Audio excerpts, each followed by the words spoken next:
Buongiorno, dobro jutro, guten Morgen. Buondì. Barbara è un frate disabile e con lui è pitturin quadris, sicché e va anche per quellis a mostrare questi quadris di Sofradi. E è capitato in una scuola, in una classe di seconda elementare, che la maestra anche è un frate disabile. E lo sanno i frutti. Poi bene, io mostrava i quadri di Sofradi e anche la maestra ha tirato fuori Sofradi che è disabile, che vuole un ben che mai, trossa in scala e via in avanti. A un certo punto un frutto alza la mano e al dice che anche lui aveva un frate così. Non lo aveva mai detto.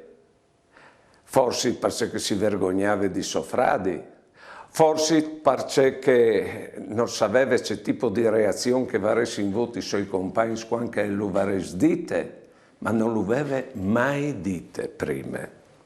Vedete, c'è molto che si può aiutare gli altri anche con tanti fastidi sulle fragilità che si hanno.